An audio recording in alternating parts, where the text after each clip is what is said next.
Welcome back to Tass TV Melbourne. In this video, we're going to talk a little bit about why shops in Melbourne used to be valued based on a lineal frontage. In other words, based on the width of the shop, not the area of the shop. Today, shops are valued based on net lettable area, whereas in the old days, they were valued based on the lineal metre frontage. From the 1800s through to the 1960s and 70s. In this video, I'm going to explain why. Listen on.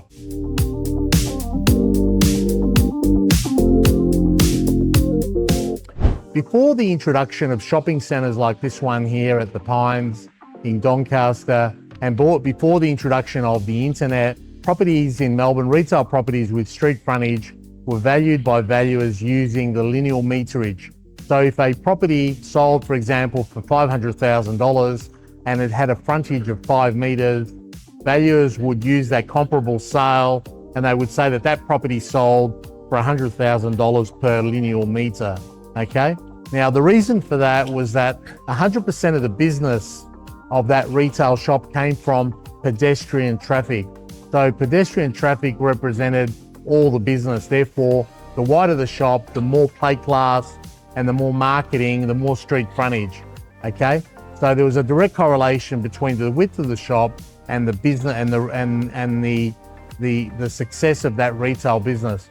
So the wider the shop, the better, the more valuable.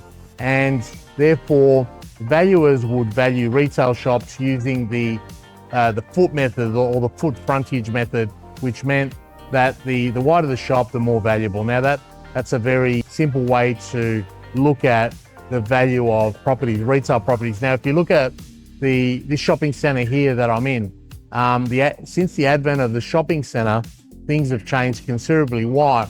Because what you can have here in a shopping centre, you've got a captured pedestrian traffic. People park their cars and they come inside and they walk around. What you could have is a situation where a property could be in a really, really good location but have a very narrow frontage, or you could have a property that it's in a poor location in the shopping centre, but it could have a very, very wide frontage. Now, if you simply look at the frontage of that shop, it would be almost impossible to be able to decipher how much rent someone should be paying based on the width of a shop, okay? Because you're gonna need to consider the traffic flows, the width of the shop, the area of the shop, the depth. Some of these shops don't necessarily need a lot of width. So a barber shop, for example, needs to have good depth because they need to actually position their chairs quite deep, right? So some of these shops prefer having depth. Therefore, the shopping centre management here, the owners of these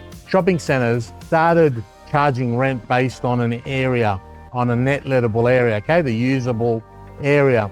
And the net lettable area, since the introduction of shopping centres, became the most popular way for valuers to both value retail properties, but also became the unit of comparison when they used to compare one property to another.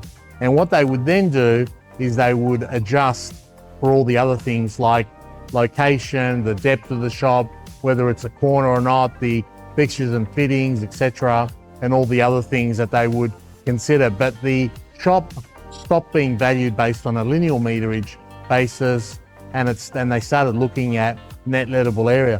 Also, with the introduction of the internet, what happened was, instead of a retail business relying 100% on pedestrian traffic, it now started having different retail revenue streams. So you had pedestrian traffic, and you also had the introduction of the internet. So a lot of the revenue came from the internet, which didn't really require the importance of the width of the shop wasn't really critical, obviously, when people are buying product online. So the predominant method used today for valuing rents is on a rate per square metre basis, on an area basis, and also when we're valuing shops, it's based on an area basis rather than a lineal metre basis.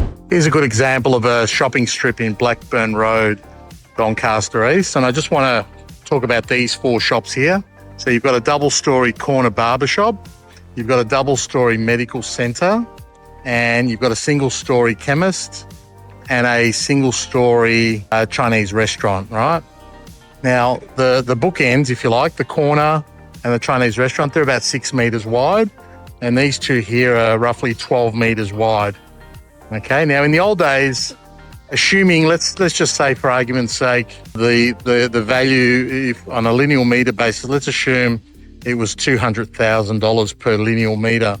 So if it was $200,000 per lineal meter, you'd probably start with that one there, the Fortune House, and you'd say, okay, 6 meters times 200,000, 1.2. So that's worth 1.2. The corner one, you'd need to adjust for the fact that it's corner, it's more valuable, and that it has an upstairs. So it'd be 1.2 plus the upstairs, plus the fact that it's a corner.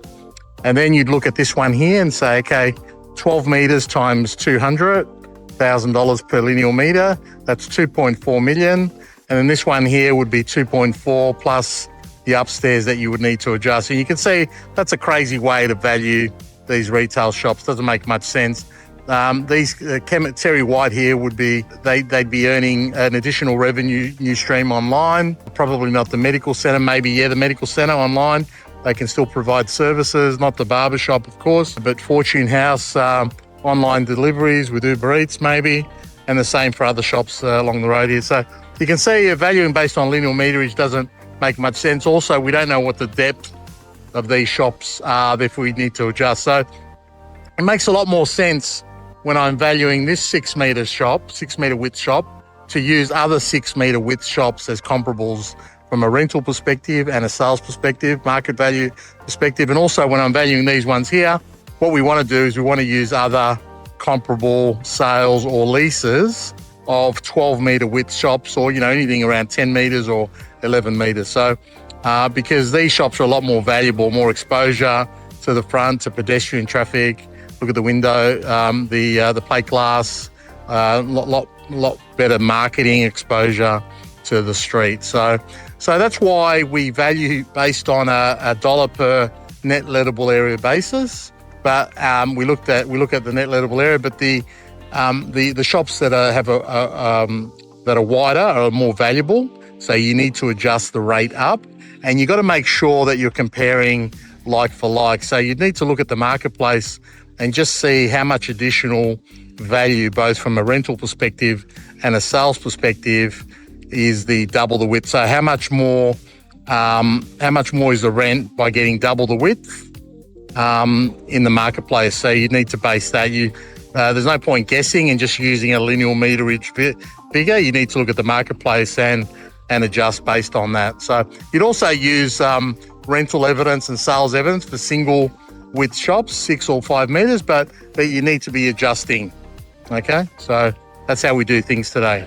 Let me explain though why the width of the shop is still the most critical component of a shop, even though valuers today don't value based on a lineal meterage basis. I had a situation during COVID where a shop that I owned, which was around about 11 meters wide, 11 and a half meters wide, the lease was coming up for renewal, and the tenant, which was an international tenant, started using a leasing company to negotiate the new lease. And of course, what the leasing company did is they dropped me a nice offer around COVID, which was about half the rent that I was getting at the time.